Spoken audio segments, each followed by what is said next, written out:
Hello there, I'm Georgina, part-time esoteric content creator and part-time Scarlet Woman, and you're watching the Darling YouTube channel, a channel where we talk about religion, the occult, magic, mysticism, and all sorts of fun spiritual topics. And this is the Occult 101 series, a series where I give bite-sized introductions to occult topics so you can decide what really appeals to you and what you want to research deeper and help you discover your path. And today we're going to be talking about probably one of the most requested videos and one of the most flashy or kind of exciting topics in occultism, and that would be the Goetia. So what's the Goetia? What's that? I think when we think about magic and occultism, a common image we see and kind of think of is the person standing in this elaborate circle with some like fancy black robe, and there's a ton of incense smoke, and they're staring into a crystal ball, and there's these demons around them and whatever. And 99.9% of the time, that's not what occultists are doing. But today, we're talking about the 1%. The actual standing in a circle and commanding demon stuff, and how to actually summon a demon. And I will summon a demon on you if you dislike this video. But yeah, we're actually going to be talking about that. So I think when people think of demons, they think of like Satanism or Luciferianism or super left-hand path things.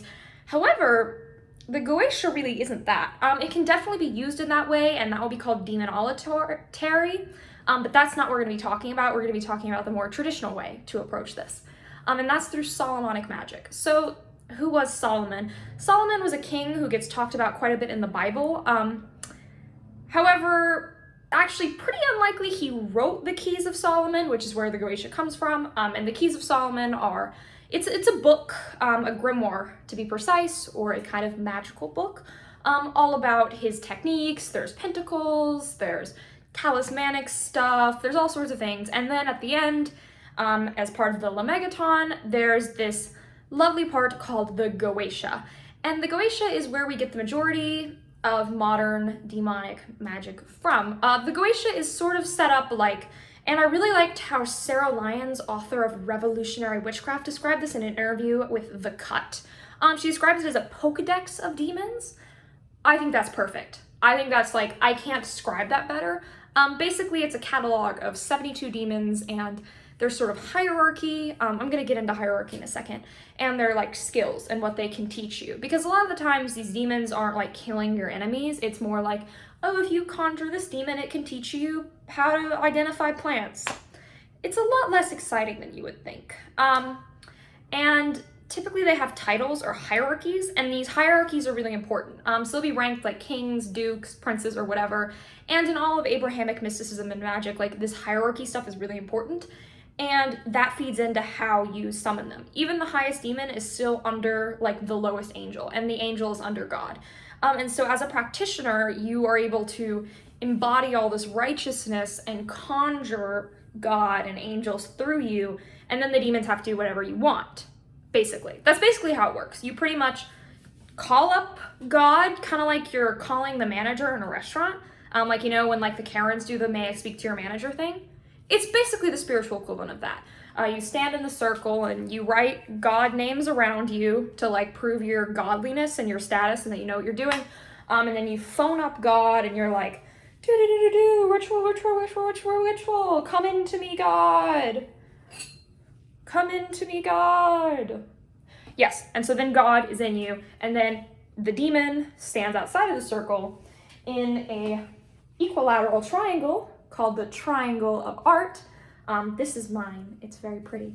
And you put it outside the circle, because the circle, just like it is in any horror movie, is a line a spirit can't cross. They can't cross it because of the god names. Not literally because there's a circle there, though that would be cool. And you put this, normally people will have a drawn triangle, just like a drawn circle, but this one is both. And then you put a scrying mirror on it, and you see the demon through the scrying mirror, because if you've ever done an occult ritual where you summon things, you're gonna realize that it's a lot more disappointing than you think. Basically, the demon's not, and the spirits aren't gonna appear like in full form, especially not at first. It's gonna be like small sounds or thoughts that seem like they're coming from another source, or weird smells, or like things that you can see through a scrying mirror, which is also a divination tool, though I wouldn't cross your divining scrying mirror and your demon summoning scrying mirror. And then through that you'll see the spirit and you'll be able to tell it what you want and communicate with it and learn from it and sort of develop that connection. A lot of people, when they hear about this, kind of get weird about it, especially now, like you see these discussions like, I don't like that you're commanding something. That's not cool. And so I want to kind of explain why we do this. In Abrahamic context, obviously demon equal bad. I feel like that's a very common religious teaching we're told as kids. If you've ever seen like fundamentalist Christians screaming about things, they're going to be like, your child's going to get killed by a demon because they read Harry Potter, blah, blah, blah, blah. So basically, demons are low-tier spirits. If you actually go through the Goetia and look at the etymology of the names of these spirits and do a little more digging, you can find that a lot of them are old pagan regional gods from the kind of Sumerian, Semitic regions. Especially like Baal, like the name Baal really just refers to default local god we don't have a name for. And the term demon actually has a really interesting etymological history that comes from the Greek daemon, and the daemon is the guiding intelligent spirit, and I've talked about that a bit, and I'm gonna make a whole video on that. But yeah, so these demons aren't necessarily like pure evil monsters like you see in films that feature the Goetic demons, like how Hereditary talks about the Goetia. But if we're gonna be Abrahamicist, because a lot of this is Abrahamic, the demons don't have free will at all. So you're really not doing anything wrong because they can't really object to it. It's not really like the demon can consent. And they are very low spirits. If you are someone who subscribes to what I call the psychological model or believe that it's all internal, for an example, Aleister Crowley believed this for a period of time, though he moved away from this mentality later in his life, and you think that spirits are more contained, you must be like, oh, this practice isn't one that's going to apply for me. In reality, if you're someone who is a psych model, more secular-minded person, there's an interpretation that the Goetic demons are kind of like your id or your repressed self or your subconscious self and kind of the shadow. And through this, you're able to command your shadow and mold your personality into more who you want to be. So you don't have to be like an Abrahamic person. And if you don't like the Solomonic thing and you think commanding is wrong because you more think that they're pagan gods that have been demonized, there are many other approaches to work with these spirits. The Solomonic way just may not be for you, and that's valid. We all have different paths and directions, and there's no right or wrong way to do this. I find this method highly effective and has a much longer history to it than demonolatry, so it's what I go with, but that's up to you, and I would suggest if you're gonna do demonolatry and Solomonic stuff to not cross with that. I feel like that's just not a good idea, because when you develop spirit relationships, they remember you and remember your interactions, and I just feel like that's a way to get things messy really, really, really, really quick. So now that we know what the Goetia is, how do we actually do it? So like really any Abrahamic mystical procedure, you're going to begin with ritual purification. I talk a lot about purification in my Abramelin video, and probably the most long-term purification rite out there. But you can reduce it. You can fast for a day, you can take a cleansing bath, you can wash your hands before you start, you can burn a bunch of herbs to cleanse your space, and all that. And then you're gonna call God into you. A very common method is through what is called the Bornless ritual as a thelemite. That's what I'm the most confident with and have the most history with. But basically anything to invoke God directly, or sort of your holy guardian angel, or any sort of angels you really closely work with. Then you're gonna do what we call evocation. We see the term invocation a lot, and I just described it, right? Invocation, I-N, it's inside of you. Evocation is throwing something outside of you into this triangle. You're evoking it, so instead of an I, it's an E. Exterior, like interior, exterior, that's how I remembered it. And then you're gonna put it outside of you, in front of you. And then you're like, well, I'm God, so you have to do what I say. And then you command the demons to do what you want, and you have your spirit interaction. You give the license to depart. You say this ritual is closing, yada, yada, yada. You banish using whatever banishing ritual you prefer. Very commonly, you're gonna see things like the LBRP, but that's not the only way to banish in the entire world. The LBRP didn't exist until the Golden Dawn, and Solomonic magic has long outlived that. And then you're going to close up your circle, ground and center. In terms of circles, the circle is very important. I mentioned it already. There are very specific visual depictions for how you're supposed to do these circles, but you can mix that up if that is a different tradition. I've seen thelemites use slightly different circles, but I would recommend starting with the one from the grimoire itself. And that gets into perfectionism and something that I want to touch on.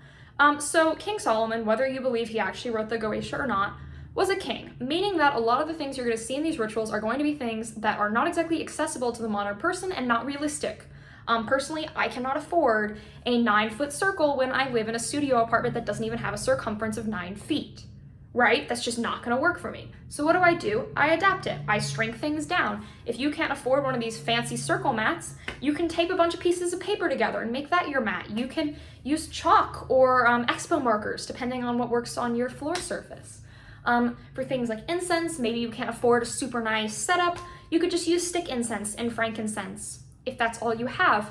If you can't light candles, you could get LED candles. There are a lot of ways to make it work for you, and I think a really important thing is to get as close to the ideal as possible, but for the average person, when we look at things like the Keys of Solomon, there's gonna be a lot of materials we can't afford right away, and you're probably not gonna wanna spend thousands of dollars on tools if you're not even sure if a ritual process is right for you, or if it's a practice that you're going to adopt. So I would really recommend looking into what you can modify, what you can reduce down to your budget, because I think a big problem we see in ceremonial spaces is people thinking they need to spend a lot of money and it really becoming something only accessible to upper class people, when in reality that's so far from the truth, and you can be a ceremonialist at any income. Just make it work, be creative, adapt, it'll be okay. In terms of ritual timing is very important, just like any other form of ceremonialism. Paying attention to planetary days, hours, and moon phases is going to matter a lot. Always refer to the grimoire before practicing. I recommend studying Solomonic writing for at least 6 months before doing any goetic working, and having some experience in other forms of ceremonial magic first, because this is a very heavy one. Much like what I was describing in the Abramelin procedure, these demons will kind of test you and prod you and push you, and it's definitely an exhaustive process. In terms of practical considerations, I really recommend doing these on days when you may not have to work, doing it when you have a lot of time, especially the first time you deal with goetic stuff. I really recommend doing it on a weekend if you can, or doing it when you know you're gonna be able to just have a time to yourself. Silence, get all your roommates out, and make it a time that you can really devote to spiritual practice, especially because ahead of these rituals you're really gonna wanna do a lot of praying, fasting, and all that type of stuff. So I recommend giving it a lot of time. These rituals are not quick, easy, and done. It's not like doing a candle spell. It's not just gonna take you an hour or so, and that's it. These are pretty exhaustive. I spend quite a bit of time in circle when I do these. In terms of solitarily, I'm a solitary practitioner. I do all of these solitary, but you can do them as a group. Rodney Orpheus's Grimoire of Aleister Crowley has a goetic group working and kind of a way to adapt that. Or you can have someone be the principal ritualist and do the invoking while another person takes notes and watches the scrying mirror. You can work that in a lot of different ways, and there are a lot of kind of ways to configure it to adapt to a group. However, these are great done solitary. There's no need to do it in a group if you don't want to, but if you have other people on hand, you can absolutely make that work for you. I would say the only real essential tools is to do some sort of circle. You'll have a mirror. You don't need to buy one of these fancy ones. A black mirror that you make yourself is totally fine. And then some incense.